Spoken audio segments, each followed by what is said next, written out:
Hello, my love. Welcome to another edition of our Coaching Corner here on YouTube. And today's conversation is one where we're going to dive into the gap that exists currently for you between who you truly believe yourself to be and what you present to the world. And I don't know if you've ever thought about that gap existing, but it does in a lot of women that are struggling with things like self-sabotage and self-doubt and procrastination and perfectionism.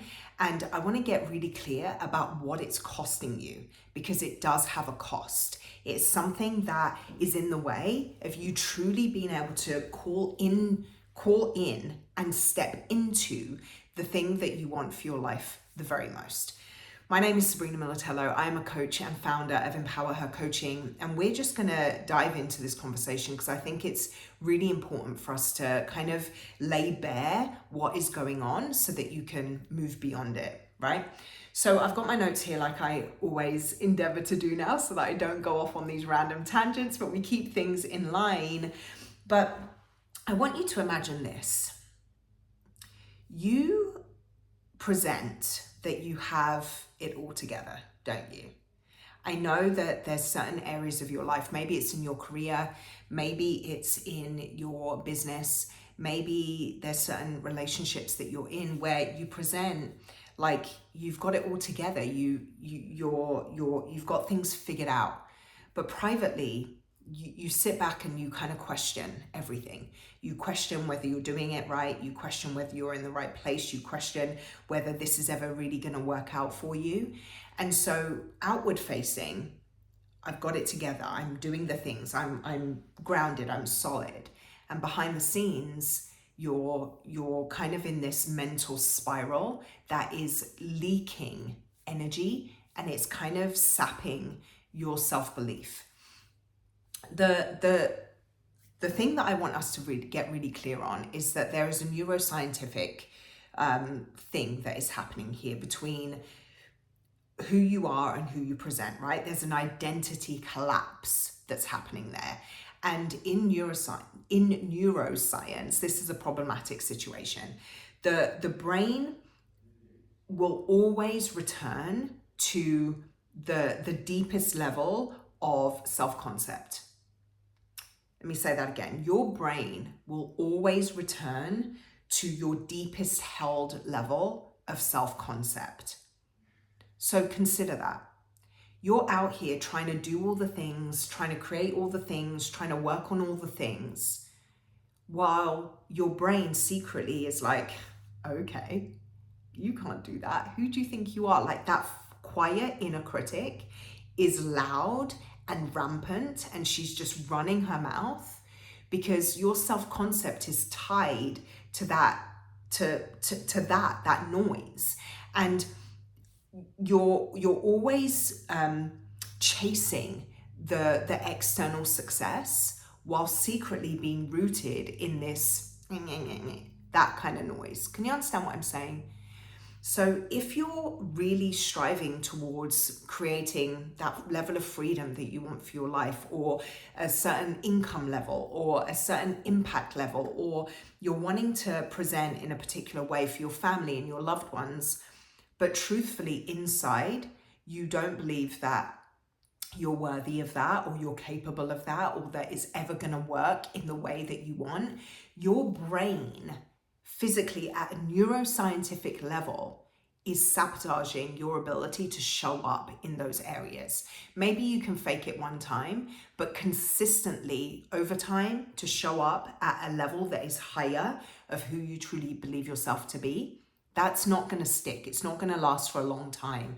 And where this becomes problematic is that your, what's the word?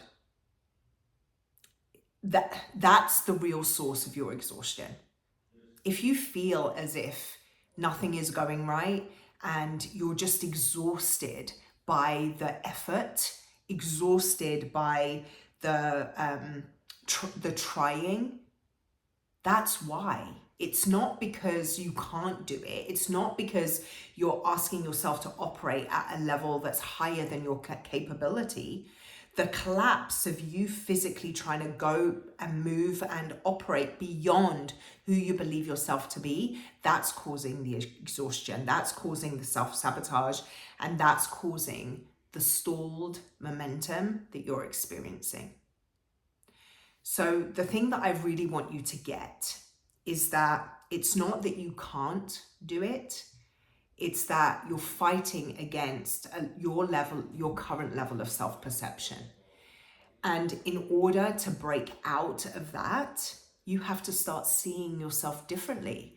Last week, we had a very straightforward conversation. If you remember my tough love conversation, that's not tough love at all, but we had a very straightforward conversation about what it was going to take for you to truly live into the life that you envision. And remember, I didn't tell you to do A, B, and C and complete steps 1 to 7. It was all about who you perceive yourself to be, right? Because that's the neuroscientific premise of that identity collapse. That's what's causing you to feel burnt out, feel exhausted, feel doubtful, feel frustrated, feel defeated. I remember when I first noticed the gap that existed for me between how I was presenting and who I truly believe myself to be.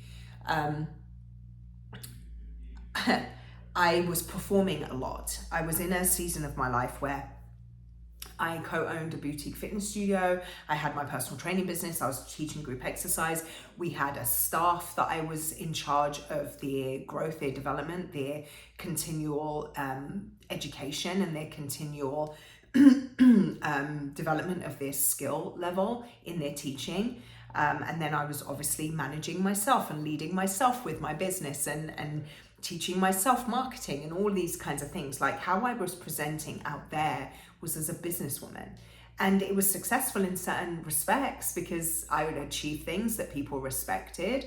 I was a member of the community that was a pillar of the community, being invited into certain spaces and being involved in various endeavors and really being a representation of what health, well-being and success in that field and that industry look like. But inside, I was trying to cope with how different that outward facing version of me was from who I really felt I was. I was dealing with the collapse of that and the separation of that, the gap of that, by self-abusing. I was binge eating, I was emotionally eating. The eating disorder that I'd struggled with for a long time was rearing its ugly head. I was giving everything to my work. So my marriage was struggling. My relationships, personal relationships were struggling. My health was deeply struggling because what I was showing was the real me was very, very different to who I believed the real me to be. And that caused so many problems until the moment I decided to close the gap. And unfortunately that happened because I had a very stark thing that happened that brought me, brought me into this understanding of just the game that I was playing and how detrimental it was and what I was at risk of losing because of it. My husband, he was just like, this isn't gonna cut it. You were not the woman I married, and I don't even know who this version of you is. And so I was presented with this very stark moment and a fork in the road of either figure this out or you're gonna lose something that is the foundation of everything in your life. That's what helped me see the gap and helped me decide to close it. And I just don't want you to have to go through a stark come to Jesus moment like that in order to right the track, right? Get yourself back on the right track. Make sure that you're moving in the right direction. Because I truly do not believe that in order to be successful, you have to sacrifice your health or your relationships. I don't believe that to be true. In fact, I don't think that that is success. If you achieve all the things you want for your life, and then you turn around, you've got nobody to share it with, and your health is in the toilet, did you really achieve success? I don't think so. And you can argue with me about that. You can have your own ideas about that for sure, but that, I don't call that success, right? And so for me, it was a very stark realization of what needed to shift. And I don't want you to have to come to a moment in your life where you're presented with that, because you may not be presented with the opportunity to fix it. I was presented with an opportunity to fix it. You may not be. And so I don't want you to find yourself in that situation. So I want to ask you to start to draw a light on this thing and start to bring your awareness to this thing where you're noticing a gap right now. Like, do you notice that how you show and how you present out there is different from what you truly believe about yourself? And maybe it's only in moments. You know, maybe when you're in the flow of things and you're the person that looks like they've got it together, and maybe you're in your rhythm and you have certain days and you're like, yeah, I do have it together. Like, how I showed up there was powerful and I'm so proud of that. And integrate that for sure. Like, take that in. And in fact, that is actually the key to starting to shift your self-perception, starting to up level who you believe yourself to be, is by noticing more of when you show up in your power. We all have these moments in our lives where we show up fully in our power. We're standing up for ourselves. Maybe we're standing up for somebody that we care about. Maybe there's something that happens in our day-to-day life that we handle like a boss.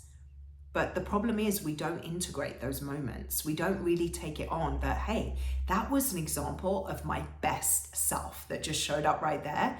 Oh my gosh, I'm so proud of that. Like, what was it that happened? How did I feel? How did I navigate it? And I'm gonna integrate that and rinse and repeat that shit, right? We don't do that enough. And so we kid ourselves into thinking, I'm not confident, I'm not knowledgeable, I don't have the skill set, I don't know how. That isn't me, I don't belong here.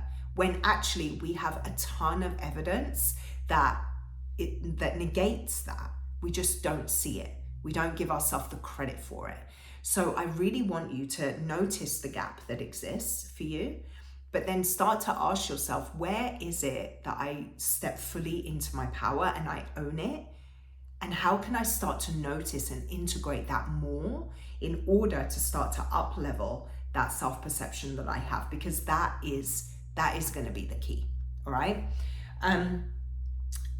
The thing that I want to highlight here is that identity work, that noticing and integrating and then repeating, right? That's a very loose framework for identity up level. Notice, integrate, repeat. But that ability to do that, that's what actually closes the gap. That's the thing that starts to shift how you view yourself. It's not more achievement. It's not more success. It's not having more evidence that you're better. It's not more time. It's not going to be more accolades. The thing that is going to help you close the gap and up level your self-perception is what I just shared with you, that identity work from the inside out. Notice, integrate, repeat. That's what's going to do it. And notice that I said it's not going to be more evidence. Sure, you're going to collect more evidence, but just having more evidence without integrating it, without truly acknowledging it, is that going to make a difference? No, you have to have the ability to truly take it in. So that's my task for you this week. That's the thing that I want you to focus on this week. And this is going to be a shorter session than we usually have, because I just want to lay this foundation for you as what will be the basis of a couple more sessions that we're going to have around this topic. I want to lay that foundation of notice, integrate, repeat. That's the identity work that I want you to start to do. Notice the moments where you close the gap. Oh, excuse me, where you're fully stepping into your power. Those moments where you own the room, where you take on that project, where you have that conversation, where you step into that action. Notice it, integrate it, give yourself credit for it. Wow, I did that. That felt really good. What was it that enabled me to show up like that today? And then rinse and repeat that shit. That's the work. That's the identity work from the inside out that is going to help you stop seeing yourself as this version of me that I show the world, but then it's actually this version of me that exists. We close the gap between the two so that the person the world sees is who you truly believe yourself to be, and vice versa. Who you truly believe yourself to be is who the world sees. I hope this served you and it gave you some things to really think about. And if the application of this for you is really real, like this is the thing you need to work on, I would love the opportunity for us to work together closely on that. The application to work with me one-on-one through my Inevitable Women coaching experience is in the show notes here in the caption. I want you to click on that link and apply. I read every single one of those applications personally and kind of reach out and decide whether it would make sense for us to work together. So go ahead and check that out, because the application of this stuff, not just learning it, but truly applying it in your life, is going to be the difference maker between knowing that you can make a change and things can be different to them actually being different. All right. I hope to hear from you soon. Take care.